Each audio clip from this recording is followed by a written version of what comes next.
retrouver. Et en forme, cette fois.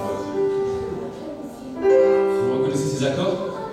Et bien, nous sommes à nouveau réunis pour partager notre joie de louer notre Seigneur. On veut exprimer notre gratitude, notre reconnaissance à Jésus. Amen. Nous allons louer le Seigneur, de chanter. Merci Seigneur pour tout ce que tu es. Merci pour ta bonté. Comme le dit ce chant, tu réponds à nos besoins, Seigneur. Amen. Psaume 100. Entrez dans ses portes avec des louanges, dans ses parvis avec des cantiques. Célébrez-le, bénissez son nom, car l'Éternel est bon, sa bonté dure toujours, et sa fidélité de génération en génération.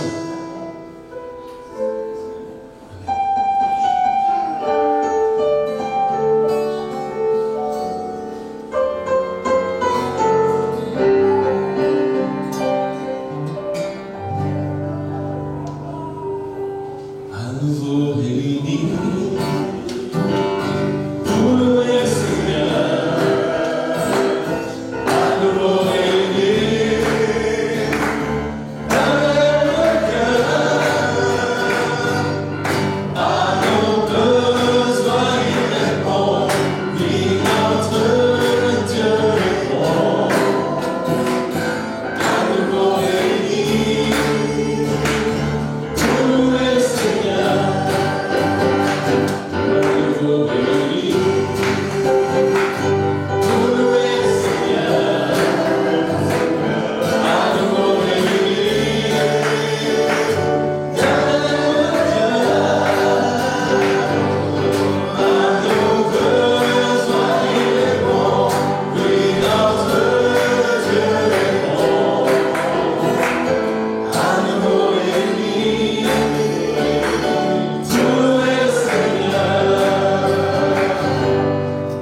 nous avons foi et confiance en lui.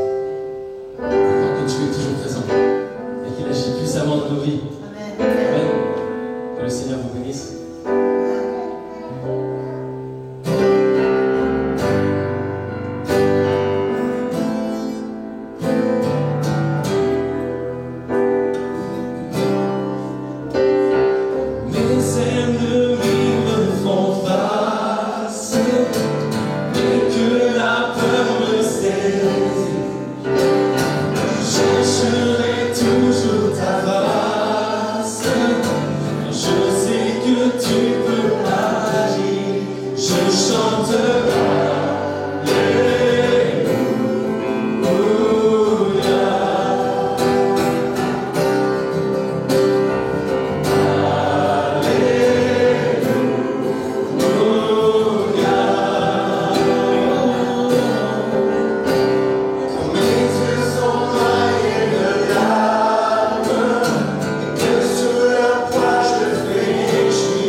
Quelqu'un qui soit comme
veux chanter un chant d'amour pour mon sauveur, pour toi Jésus.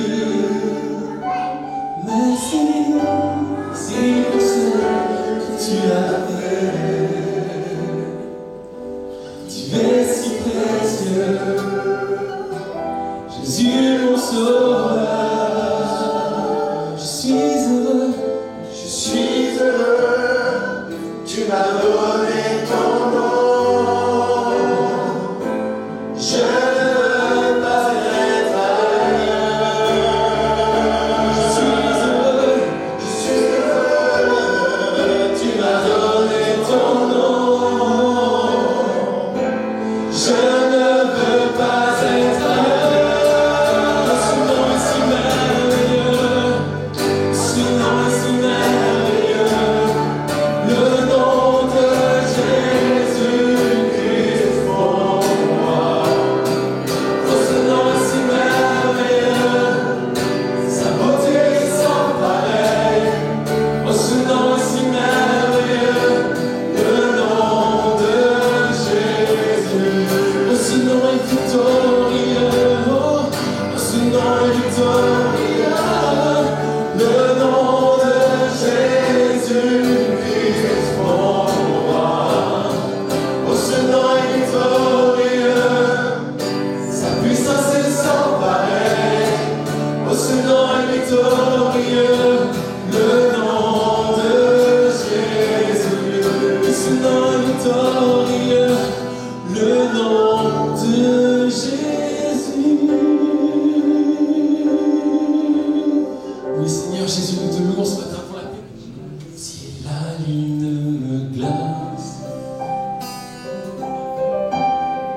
et le soleil menace, Créateur des étoiles, mon secours est en toi. Si mes larmes ruissellent et que mon pas chancelle, Créateur de la terre, mon secours est en toi.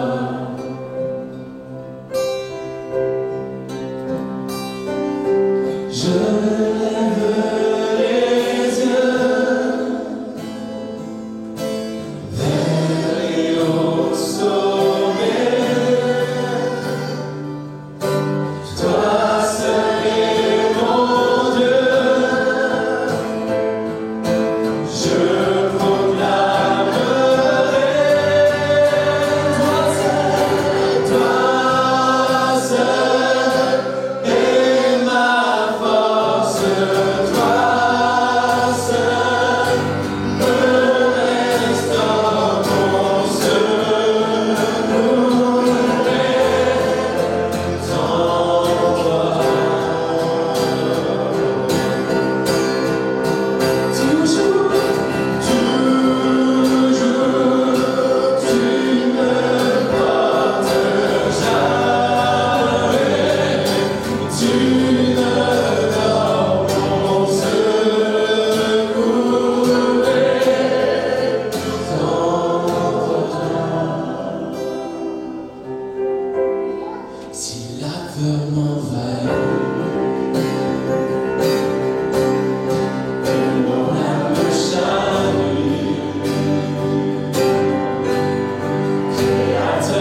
tout est en toi, ta vie, toi, mon espoir, ton chemin, mon destin, ton salut, mon refuge, tout est en toi, ta vie, toi, mon espoir, ton chemin, mon destin, ton salut, mon refuge, tout est en toi, ta vie, toi, mon espoir, ton chemin, mon destin, ton salut, mon refuge, tout est en toi.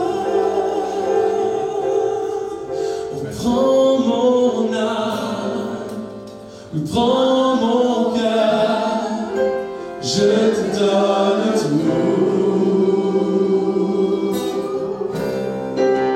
Prends ma vie, me voici, je te donne tout. Prends mon âme, prends mon âme, prends mon âme, prends mon cœur, je te donne tout.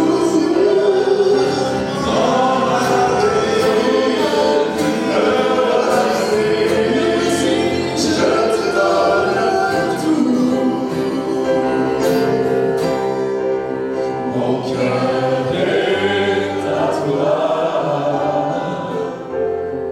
tout à toi. Mon cœur est à toi,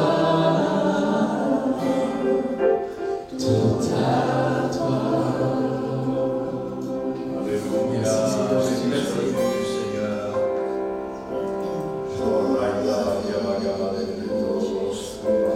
Me voici, je te donne tout.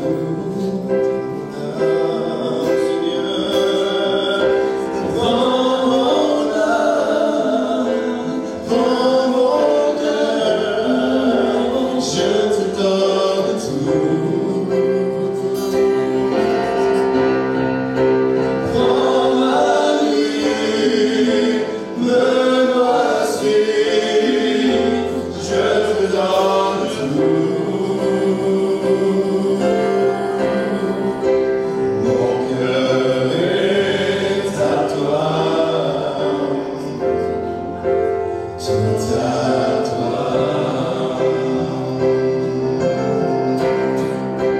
Mon cœur est à toi, tout à toi.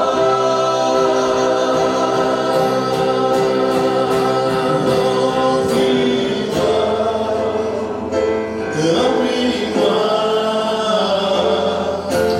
inonde-moi de ta présence.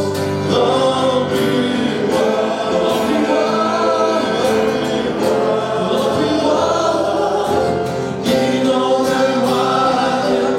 remplis-moi,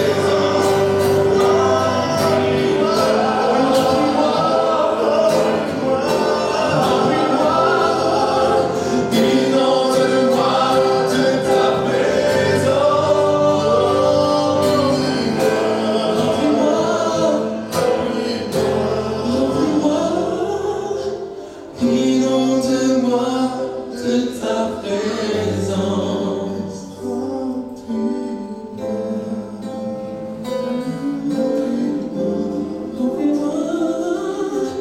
Inonde-moi de ta présence. Remplis-moi, remplis-moi. Inonde-moi de ta présence. Mon cœur est à toi, tout à toi, mon cœur. Mon cœur est à toi, tout à toi. Seigneur, remplis-nous de ton Saint-Esprit, Seigneur. Nous avons tant besoin de toi dans ce monde, Seigneur. Tu es précieux pour nous, Jésus. Reçois cette louange.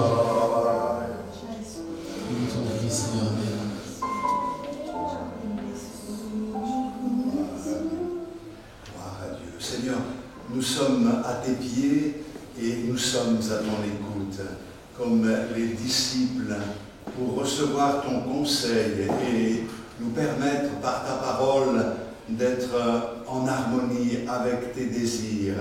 Notre but, c'est de te plaire, et en prenant la Sainte Seine ce matin, nous avons réalisé que tu étais mort sur la croix pour notre salut, pour le pardon de nos péchés, et en même temps, nous avons pris ce repas en nous engageant comme tout à nouveau à marcher dans tes voies selon une bonne conscience devant toi. Merci donc de nous bénir et de nous permettre tout au long de la semaine d'être vainqueurs dans bien des domaines et que nous puissions aussi être les reflets, le rayonnement de ta gloire. Seigneur, là où tu nous as placés. Seigneur, nous voulons progresser, grandir, et ô combien de progrès nous avons besoin de faire encore. Mais Seigneur, toi, tu es un Dieu patient, et ce que tu as commencé dans nos vies, tu le poursuis jusqu'à son plein épanouissement. À toi soit toute la gloire, Seigneur, pour tout ce que tu as fait hier, pour tout ce que tu fais aujourd'hui, tout ce que tu vas faire encore demain, dans le nom de Jésus, notre Sauveur. Amen. Gloire au Seigneur. Nous allons ouvrir la parole de Dieu et faire 2 lectures pour commencer. Nous aurons l'occasion d'en faire d'autres tout à l'heure pour bien comprendre le sujet de notre méditation de ce matin. Dans 1 Pierre au chapitre 3, il est question du baptême à un moment donné avec Noé, l'eau, etc. Et au verset 21, il est dit ceci: cette eau était une figure du baptême qui n'est pas la purification des souillures du corps, mais l'engagement d'une bonne conscience envers Dieu, et qui maintenant vous sauve, vous aussi, par la résurrection de Jésus-Christ, qui est à la droite de Dieu depuis qu'il est allé au ciel, et que les anges, les autorités et les puissances lui ont été soumis. Amen. Nous allons lire maintenant dans 1 Timothée au chapitre 1, le verset 19. On va lire au verset 18. 1 Timothée 1, 18. Le commandement que je t'adresse, Timothée, mon enfant, selon les prophéties faites précédemment à ton sujet, c'est que, d'après elles, tu combattes le bon combat en gardant la foi et une bonne conscience. Cette conscience, quelques-uns l'ont perdue et ils ont fait naufrage par rapport à la foi. Amen. Je pense qu'à partir de ces 2 textes, vous avez compris peut-être le thème de notre message. Non? Dans les 2 textes, il est question de conscience. Je voudrais poser la question ce matin: notre conscience est-elle en bonne santé?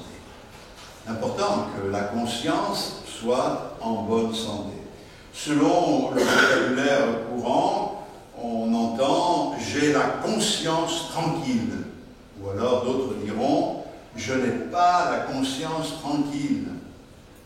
D'autres vont dire « j'ai ma conscience pour moi ». Ou « ça c'est un cas de conscience ». Ou « en mon âme et conscience ». Et dans toutes ces expressions, on voit l'importance de la conscience. La conscience, c'est quelque chose d'important. Je me souviens, lorsque j'étais jeune dans le service de Dieu, j'ai commencé le ministère à Béziers à plein temps, et lorsque les premiers jours, j'allais au Mammouth faire mes courses, et j'étais pas tranquille. J'avais un problème de conscience. Je me disais, mais est-ce que c'est bien ta place de faire les courses, jusqu'au moment où j'ai réalisé que les corbeaux ne pouvaient pas me ravitailler et qu'il était normal de partager les tâches avec mon épouse. Donc, vous voyez, la conscience, c'est quelque chose qui peut être important ou pas en fonction de l'éclairage qu'elle reçoit. On va y revenir dans quelques instants. C'est l'histoire de Marc. Marc a volé une pastèque sur l'étal. Il a volé une pastèque. Il est vite rentré chez lui et il a découpé un morceau de cette pastèque et il a dit: aussitôt après avoir mordu dans ce fruit, un étrange sentiment m'a envahi.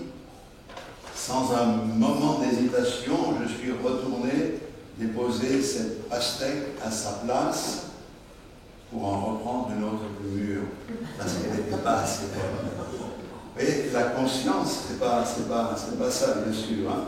Nous avions autrefois, maintenant c'est différent, parce que quand on coupe le contact de nos voitures, tout s'éteint, mais à l'époque, il fallait faire attention à bien éteindre les codes, les lumières.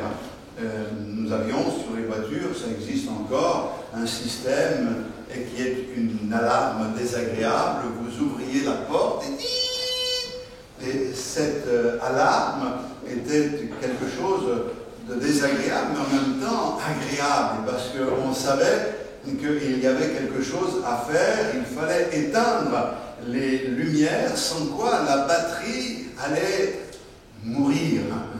Et je crois que la conscience, c'est un peu comme cela qu'elle fonctionne. C'est un sifflement qui peut nous pousser à la repentance, de peur que si on n'agit pas comme Dieu le veut, nous perdions le bénéfice de la grâce de Dieu. Et c'est pour cette raison que la conscience, c'est quelque chose d'important. Quand on admet, quand on confesse les péchés qui sont les nôtres, alors Dieu dégage notre conscience et nous voulons que notre conscience soit dégagée. Paul savait ce que signifiait d'avoir une mauvaise conscience. On a lu dans 1 Timothée, au chapitre 1er, nous avons lu le verset 18 et 19, mais si nous lisons au verset 13, il rend grâce à Dieu qu'il a établi dans le ministère et il dit: moi qui étais auparavant un blasphémateur, un persécuteur, un homme violent, et il ajoute: mais j'ai obtenu miséricorde parce que j'agissais par ignorance dans l'incrédulité. Et la grâce du Seigneur a surabondé avec la foi et la charité qui est en Jésus-Christ. Donc, il dit: j'étais autrefois un blasphémateur, mais j'ai obtenu miséricorde. Il a obtenu la miséricorde et il a obtenu une bonne conscience. Et cette bonne conscience, il en parle maintenant parce qu'il exhorte Timothée justement à combattre le bon combat en gardant la foi et une bonne conscience. Alors, il savait ce que c'était la mauvaise conscience et il savait aussi ce que c'était la bonne conscience. Et il dit: certains ont perdu cette bonne conscience et à cause de cela, ils ont fait naufrage quant à la foi. D'où l'importance d'avoir une bonne conscience, une conscience qui est en bonne santé. Et nous devons veiller à cela jour après jour. Donc, prêtons attention aux avertissements de notre conscience. La conscience est en relation ou en rapport avec la faculté de discerner le bien du mal. Si tu sépares ce qui est précieux de ce qui est vil, tu seras comme ma bouche. Donc, pour pouvoir séparer, nous avons besoin d'une conscience qui est en bonne santé, afin d'être comme la bouche de Dieu, pouvoir être utilisée par le Seigneur. Cette conscience est à la racine de nos personnes. C'est quelque chose qui est à la source de nos actions, de nos agissements. C'est important. d'avoir une conscience, d'avoir la bonne conscience. La conscience agit dans nos vies avant d'accomplir quelque chose, avant l'action. On sait que quelquefois, il y a des délibérations qui nous amènent à être dans l'hésitation. Il est normal que les uns et les autres, nous prenions avant d'agir le temps de réfléchir. La réflexion est utile, mais l'hésitation devient un péché. C'est le cas, par exemple, du livre des Juges. On connaît ce texte dans le chapitre 5 des Juges. Je veux simplement lire le verset pour ne pas m'étendre trop sur des détails qui seraient inutiles. Voici ce que dit le Seigneur. « Pourquoi es-tu resté au milieu des étables à écouter le bêlement des troupeaux?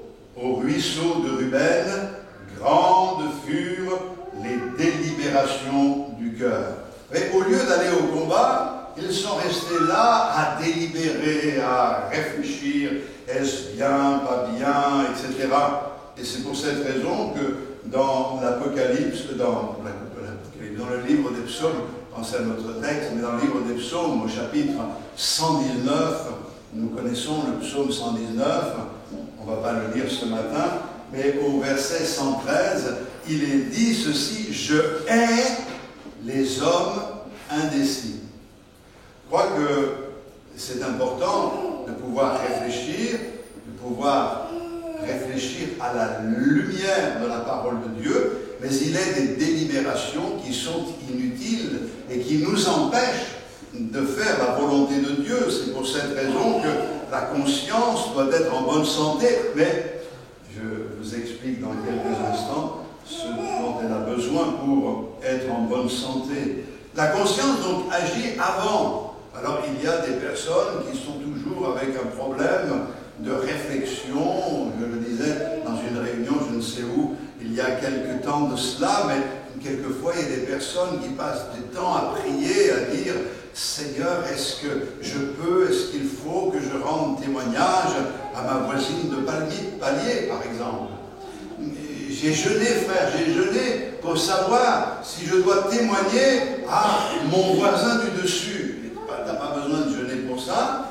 Tu peux y aller tranquillement, tu n'as pas besoin de délibérer pendant longtemps, tu peux être sûr d'une chose, c'est que ce que tu fais partie de la volonté de Dieu, car le désir du Seigneur, c'est que tous les hommes soient sauvés, et notre rôle, c'est d'être des témoins pour tous, donc rendre témoignage.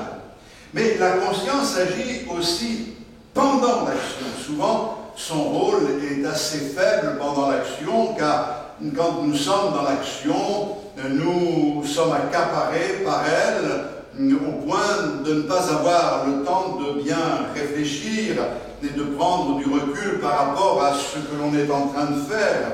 Et c'est vrai que si le choix a été bon, la conscience peut rendre à notre cœur un témoignage favorable, mais si le choix a été mauvais, elle peut aussi nous permettre d'arrêter ce que nous sommes en train de faire. Mais ça devient difficile quand on est engagé. De faire marche arrière, quelquefois, c'est très compliqué dans des situations.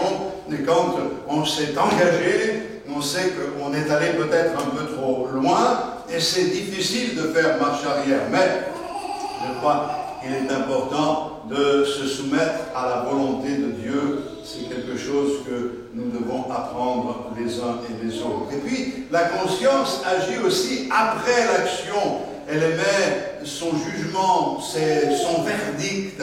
C'est soit elle nous donne l'approbation par la joie, la paix, cette satisfaction intérieure. Et c'est bon, lorsque l'on a agi, d'avoir ce témoignage dans notre cœur que ce que l'on a fait est convenable, ce que l'on a fait correspond à un besoin, ce que l'on a fait est en accord avec la volonté de Dieu. Mais quelquefois, eh bien c'est la désapprobation.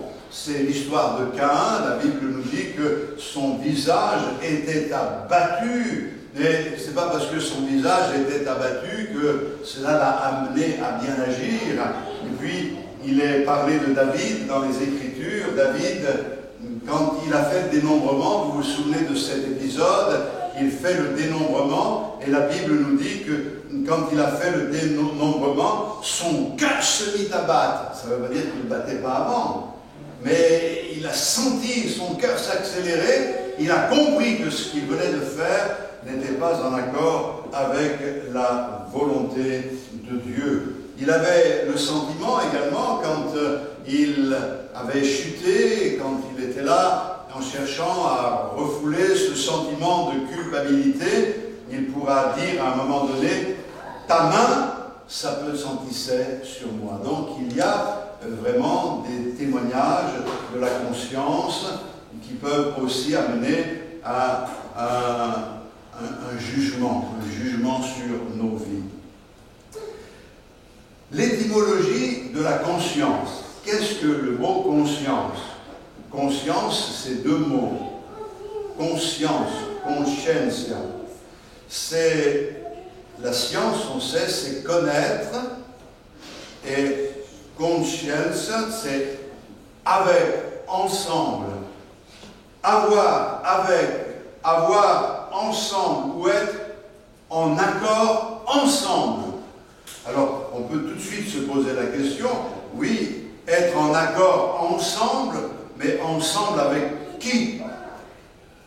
C'est pas être d'accord ensemble, nous, c'est être en accord avec le Seigneur. La conscience qui est en bonne santé, c'est une conscience qui est en accord avec le Seigneur. C'est pour cette raison que nous devons demander à Dieu de nous aider à vivre selon une bonne conscience. La bonne conscience envers Dieu, ça fait partie de notre engagement, puisque le baptême, c'est essentiellement ça, de marcher selon une bonne conscience envers Dieu. Est-ce que depuis que nous avons pris cet engagement, nous sommes en accord avec le Seigneur quand il s'agit du bien ou du mal, de sa volonté dans nos vies? Il est important pour nous d'être en accord avec Dieu. On s'accorde avec Dieu. Est-ce que tu es en accord avec le Seigneur? C'est plus que d'être en accord avec notre éducation. C'est plus que d'être en accord avec nos coutumes. C'est plus que d'être en accord avec notre entourage. C'est plus que d'être en accord avec un système, quel qu'il soit. Être en accord avec Dieu. De savoir, à un moment donné, que le Seigneur est d'accord avec ce que l'on fait. Ils ont reçu, nous dit la parole de Dieu, le témoignage qu'ils étaient agréables à Dieu. Est-ce que, aujourd'hui, en toute honnêteté, nous pouvons dire que nous avons dans notre cœur le témoignage que nous sommes agréables à Dieu? C'est important. Parce qu'on peut être agréable aux hommes, faire ce qui plaît aux autres, tout en désobéissant à Dieu. Mais ce qui est important, pour avoir une bonne conscience, c'est d'être en accord avec le Seigneur. Je crois que la perception de la conscience va s'affiner au fur et à mesure que nous progressons dans les voies de Dieu, que nous prenons de la dimension spirituelle. Le départ, c'est la pensée de l'éternité. Dieu a mis en nous la pensée de l'éternité. Donc, on a une conscience qui fonctionne plus ou moins bien en nous, et puis qui va s'affiner par le degré de connaissance de Dieu, mais de sa parole, de ses instructions, en relation avec le ministère du Saint-Esprit dans nos vies. Certains confondent l'instinct avec la conscience. L'instinct, qu'est-ce que c'est? C'est les impulsions qui poussent, en règle générale, les animaux à certains comportements. C'est l'instinct. Mais ça, ce n'est pas la conscience. La conscience, elle, dans conscience, il y a science. La conscience, elle sait. Ce n'est pas un réflexe, un instinct de survie ou tout ce que vous voulez.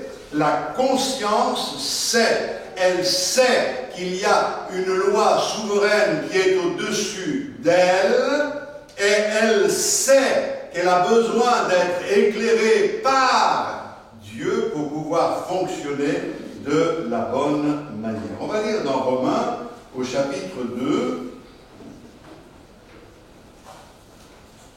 Romains, au chapitre 2, écoutez bien ce texte.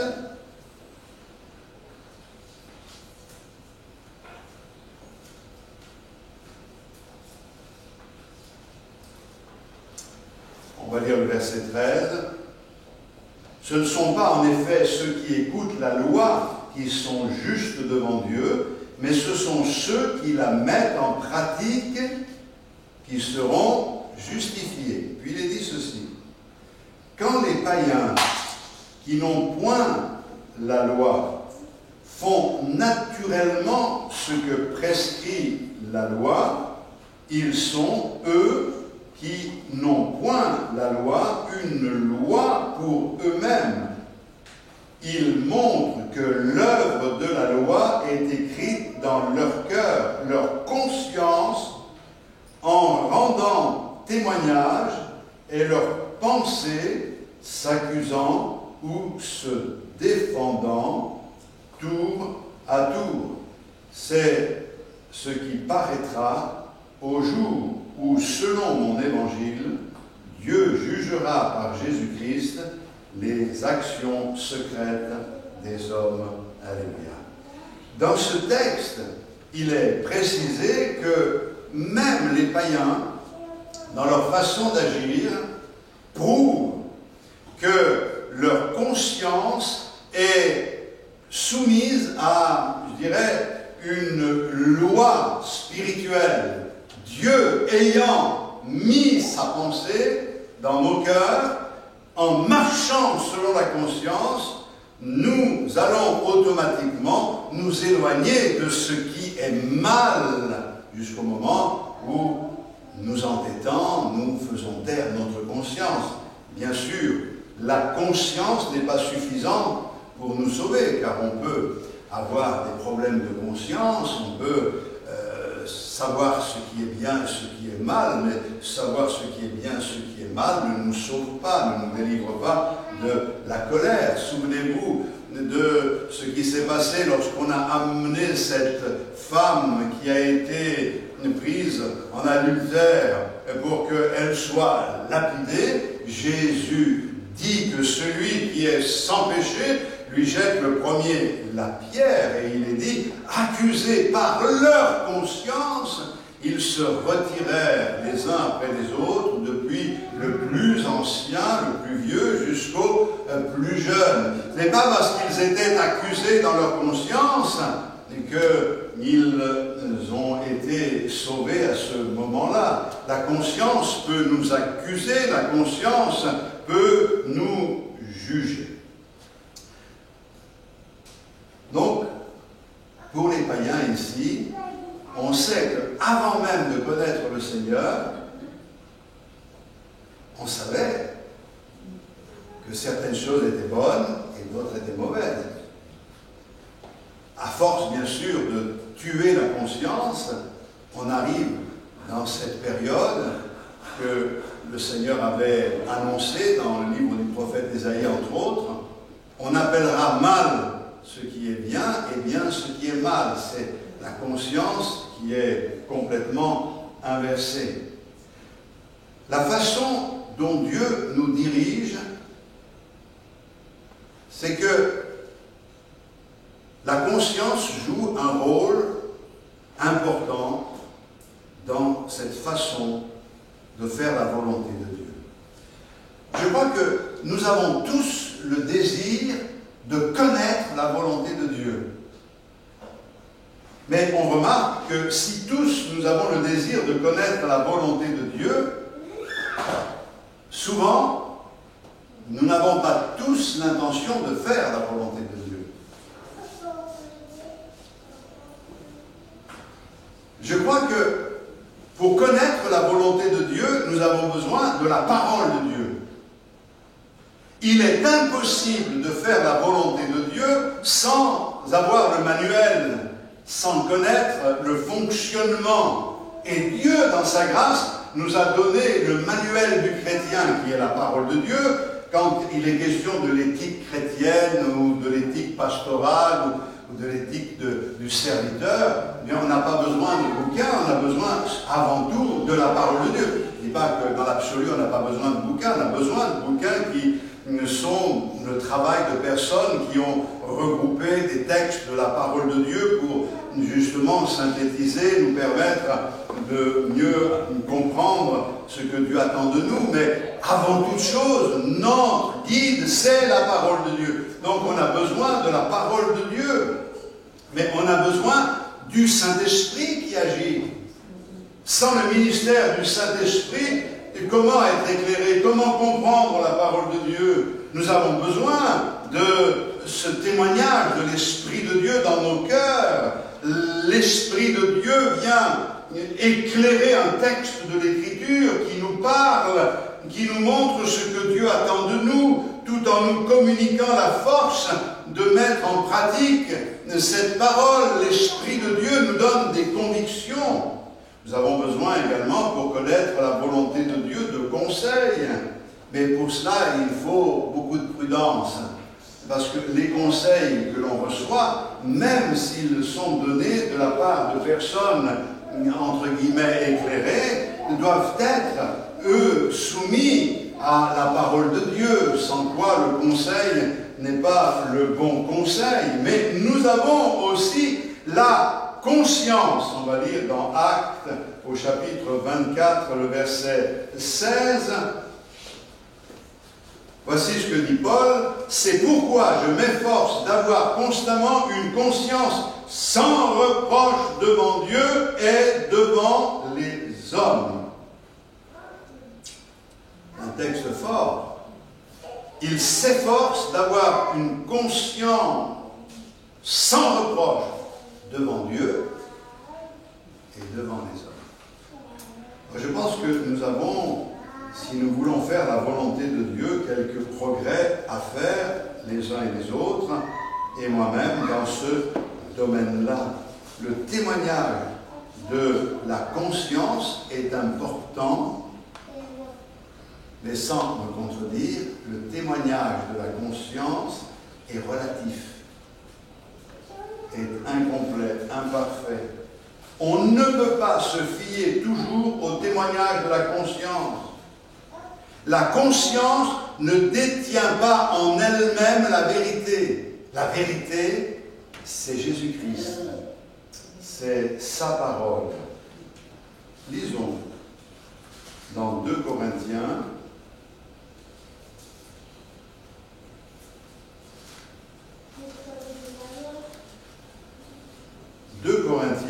au chapitre 1, le verset 12.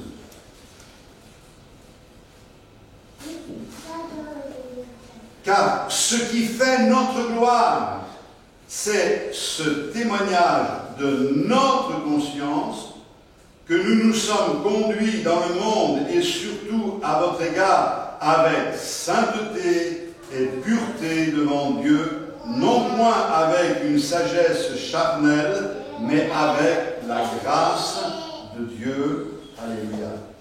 Notre conscience, ou notre gloire, plus exactement, c'est le témoignage de notre conscience.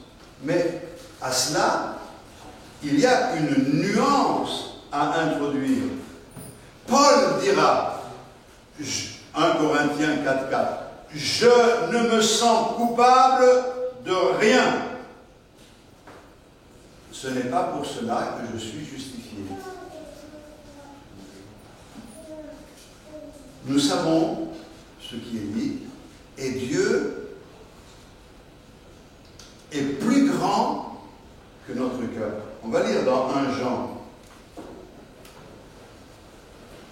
1 Jean au chapitre 3, le verset 19.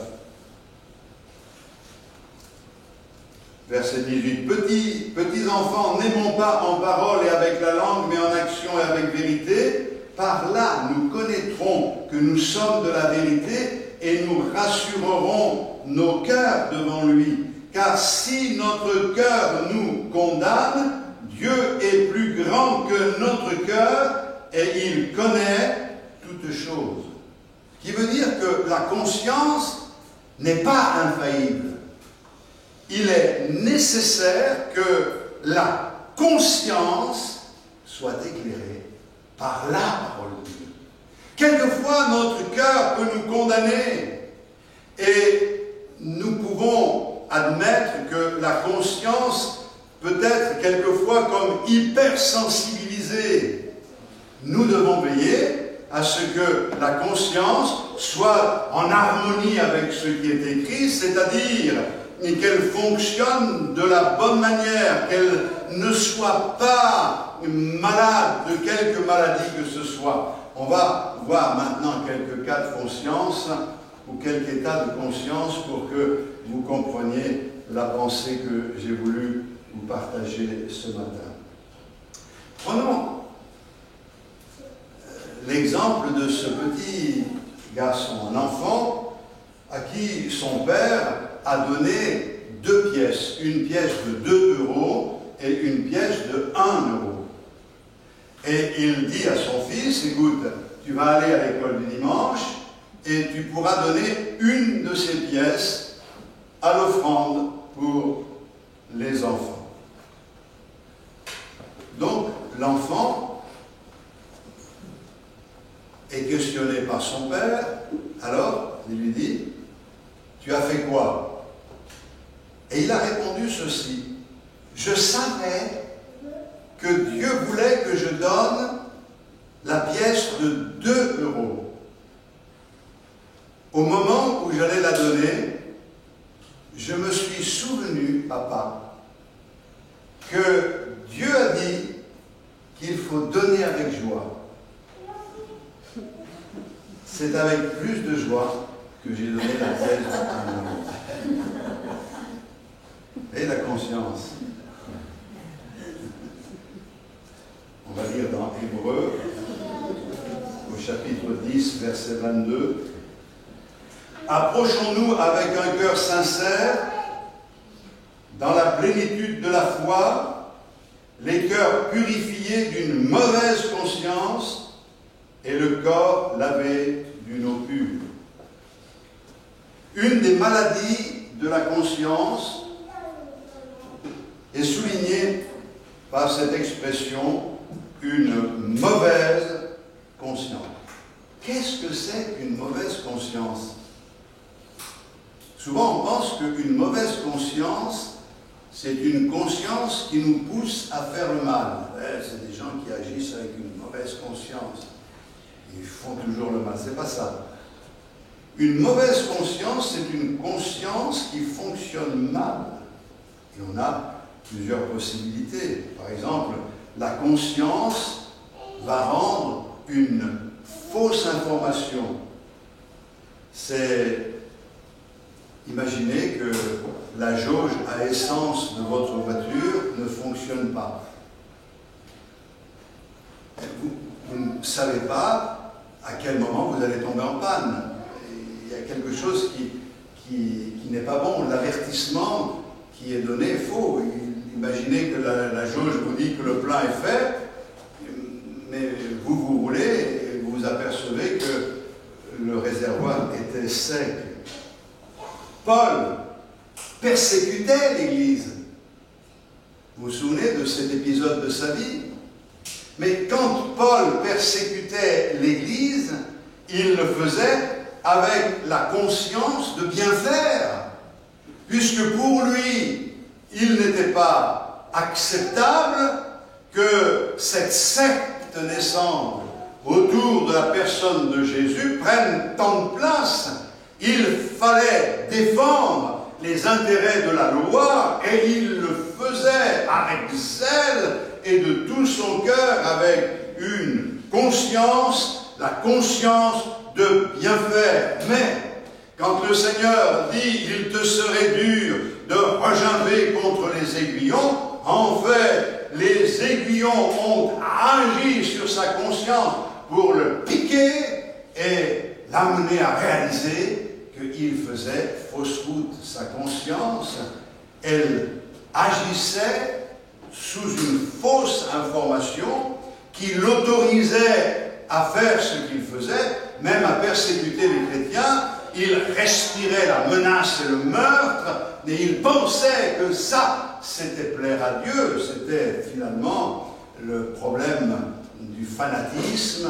Nous savons que Dieu est contre le fanatisme et aujourd'hui, il y a de nombreux fanatiques religieux qui ne font pas l'œuvre du Seigneur.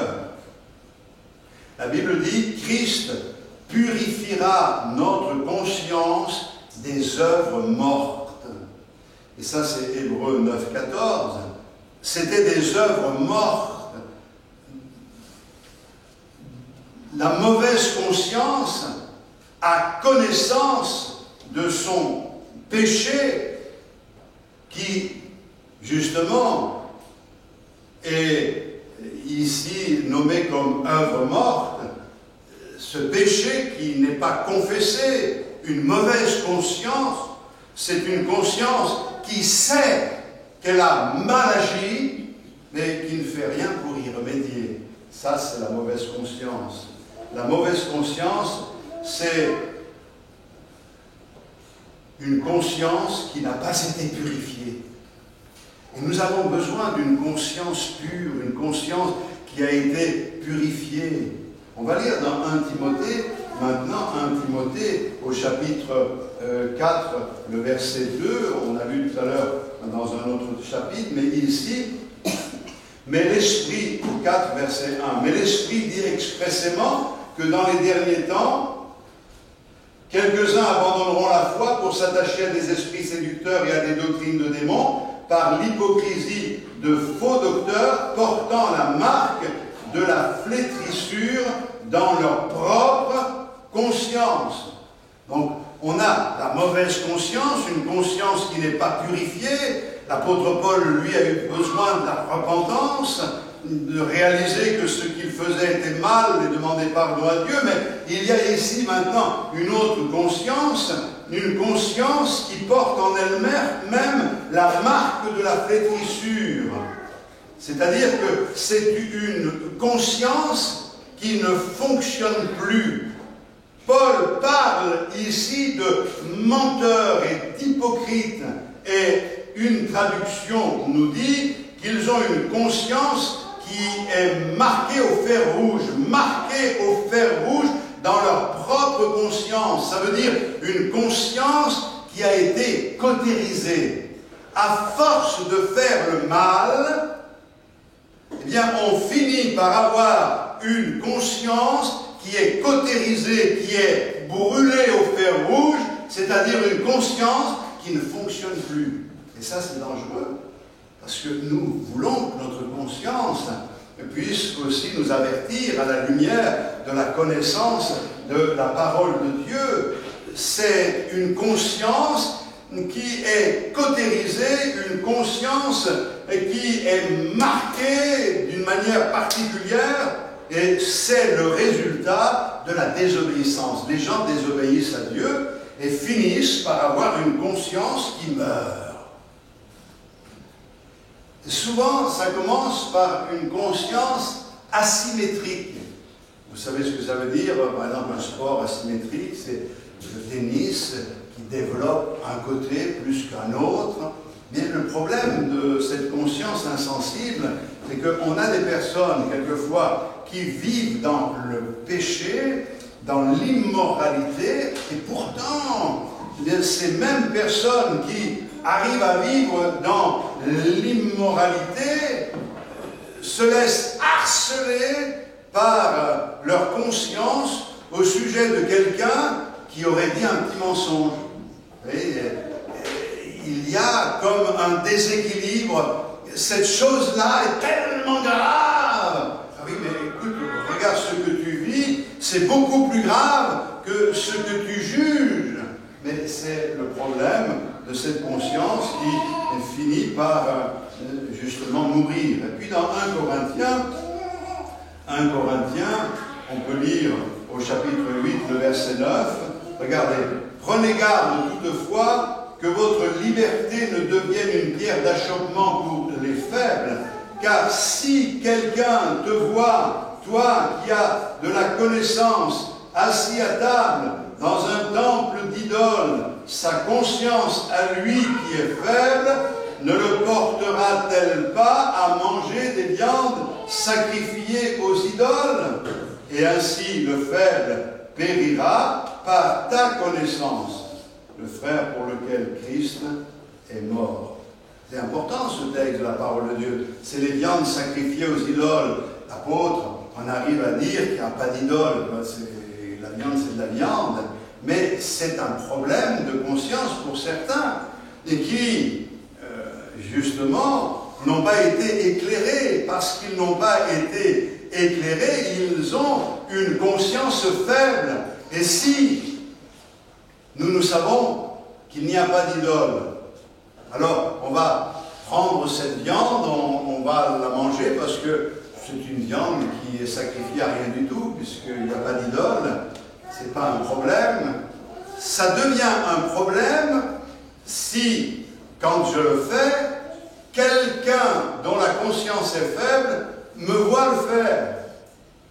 Et alors, en me voyant faire ce que je fais, parce que j'ai la conviction qu'il n'y a pas d'idole, je prends cette viande sans aucun problème, eh bien, j'autorise celui qui a une conscience faible à prendre cette viande, à faire quelque chose qui l'amène à désobéir à Dieu. Il le fait parce qu'il dit, c'est pas que je pense que c'est bien, c'est parce que j'ai vu le frère le faire. Vous savez, aujourd'hui, on prend référence des actions des uns et des autres, plus que de ce que dit la parole du Seigneur. Et c'est pour cette raison que nous devons avoir une conscience non pas faible, mais une conscience qui est éclairée. Il faut que nous apprenions à agir d'une manière qui est éclairée, que la parole de Dieu puisse guider nos pas. Nous devons faire les choses par conviction, et la conviction, c'est quelque chose de très important. Nous devons aussi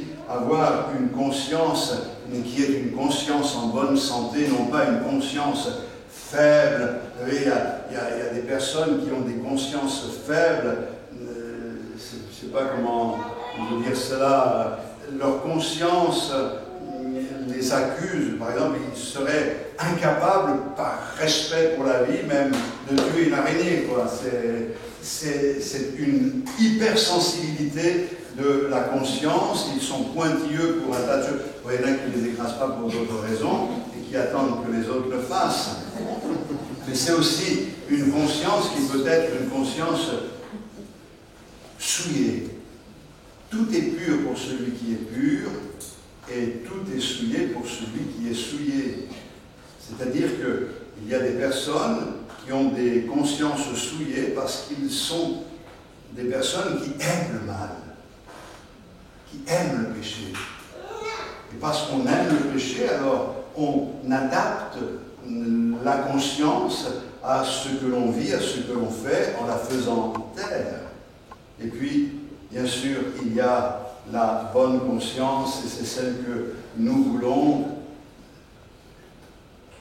Paul agissait selon une bonne conscience. Je vais quand même lire encore un texte dans Actes chapitre 23. Paul, les regards fixés sur le Sanhédrin, dit « Homme, frère, c'est en toute bonne conscience que je me suis conduit jusqu'à ce jour devant Dieu. » C'est extraordinaire ce texte. Ça ne veut pas dire que l'apôtre Paul n'avait ou ne commettait aucune faute.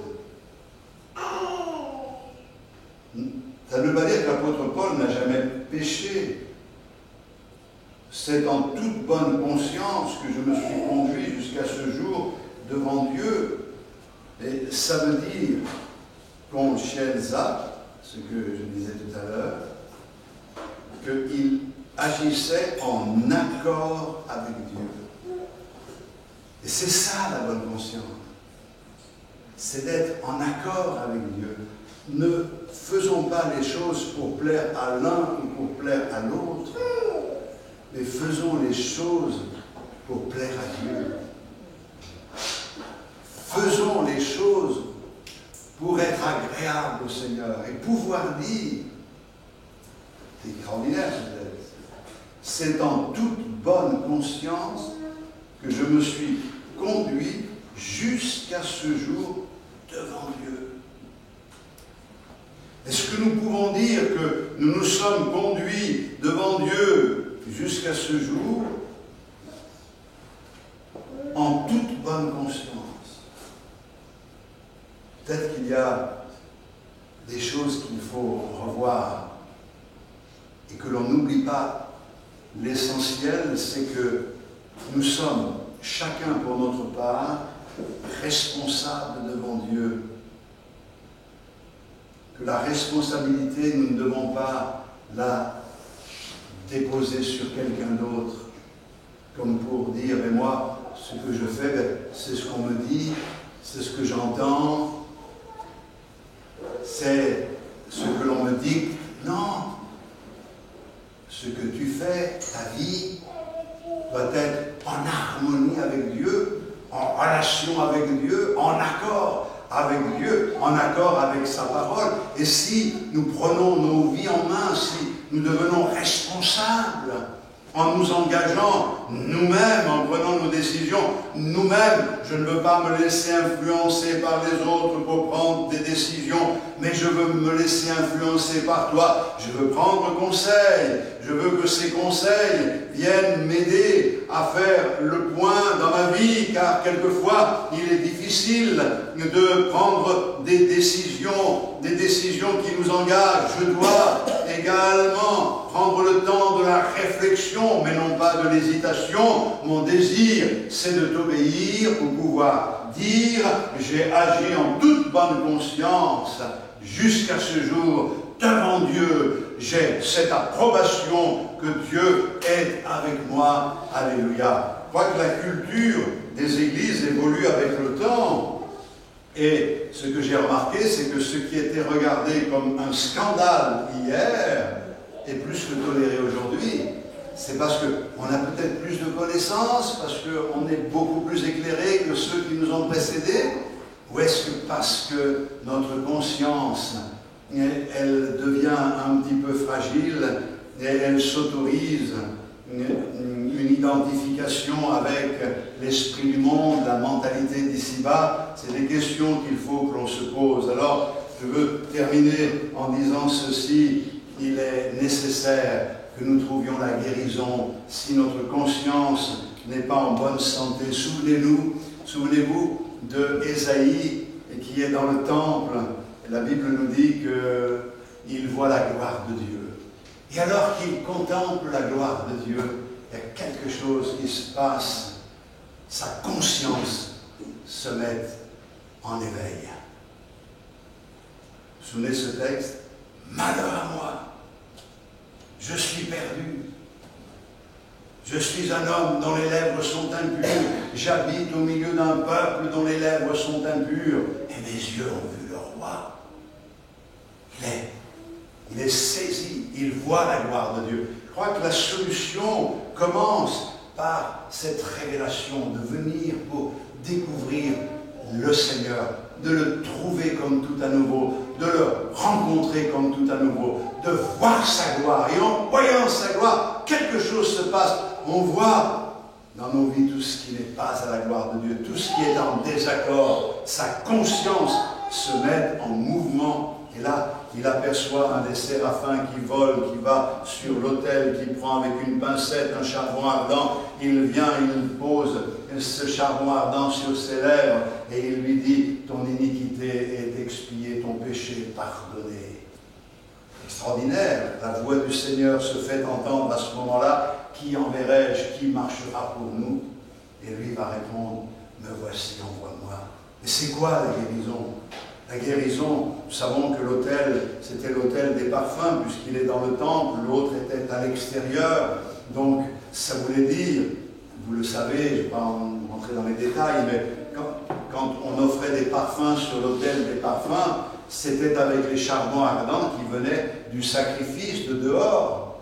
Vous ne pouvez pas être avec un autre feu, c'est sur la base de la croix. Mais quand les charbons ardents arrivaient dans le temple à l'intérieur et que des parfums étaient brûlés, l'encens en l'honneur de l'Éternel, ça voulait dire que le sacrifice avait été accompli. Tout a été accompli, et parce que tout a été accompli à la croix du Calvaire, nous avons aujourd'hui la possibilité en Christ d'être guéris dans tous les domaines de notre vie. Je parle essentiellement de la guérison de l'âme, de la guérison de notre esprit, de l'homme intérieur, et la guérison du corps, bien entendu. Le Seigneur nous guérit. Nous mourrons à un moment donné de quelque chose, la vieillesse ou je ne sais quoi. Mais ceci est dit, que lorsqu'il paraîtra, nous paraîtrons et nous serons semblables à lui. Ça veut dire que la guérison, elle sera effective peut-être à ce moment-là, mais elle est accomplie dans l'œuvre de la croix du Calvaire. J'ai besoin ce matin de réaliser ces choses-là. J'ai besoin, pour avoir une bonne conscience, déjà de découvrir mon Seigneur comme tout à nouveau. C'est ma demande, c'est ma prière. Seigneur, révèle-toi à nous comme tout à nouveau.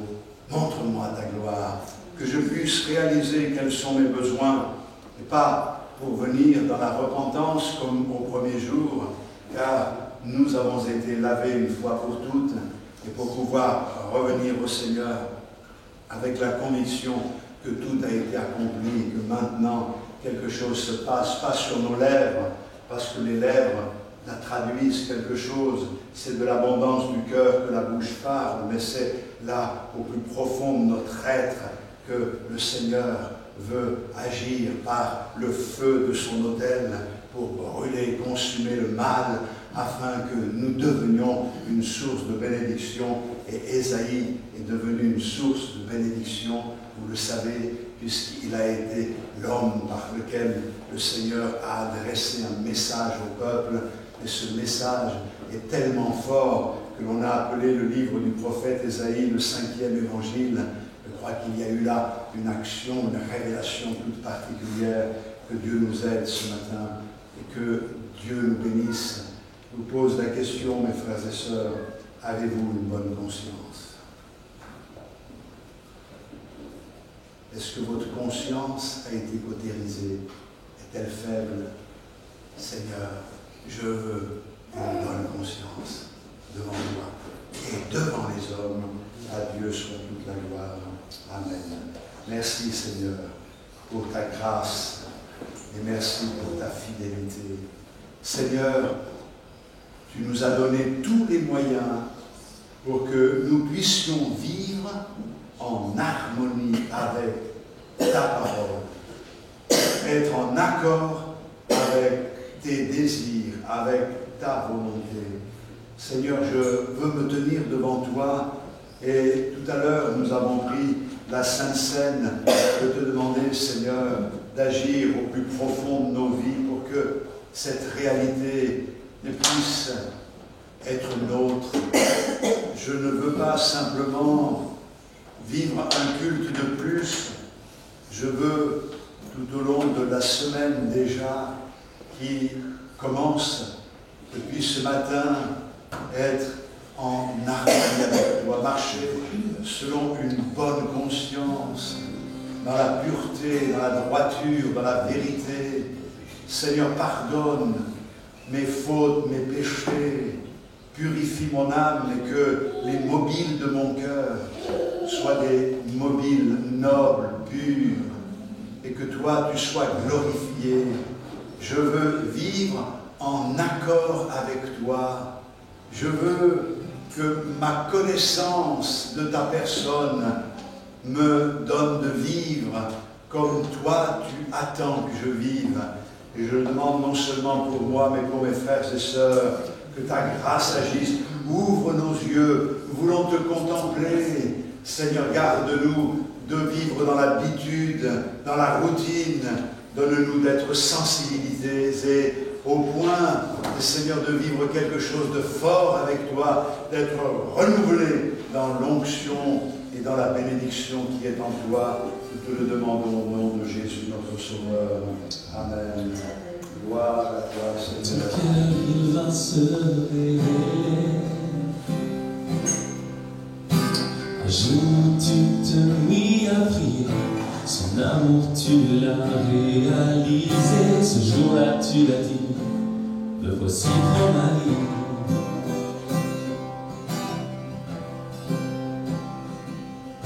Ces heures entières consacrées au Père, ce temps passé à témoigner, émerveillé par ce qu'il avait.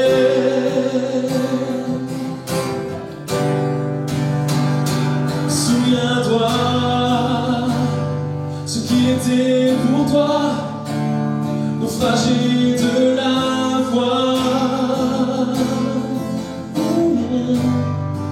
Reviens à la croix, mais pourquoi vivre dans le désarroi, loin de ton Dieu, ton roi?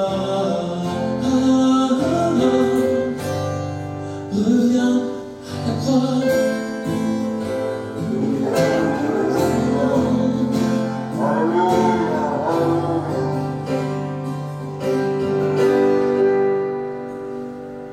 Ton désir était de le servir, l'aimer jusqu'au bout de la route, pendant l'épreuve, dans le doute, pour toujours engagé avant d'abandonner.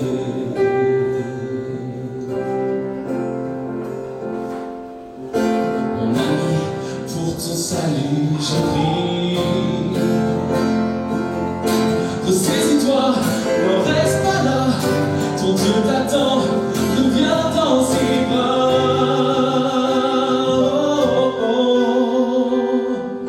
Souviens-toi ce qui était pour toi, naufragé de la foi.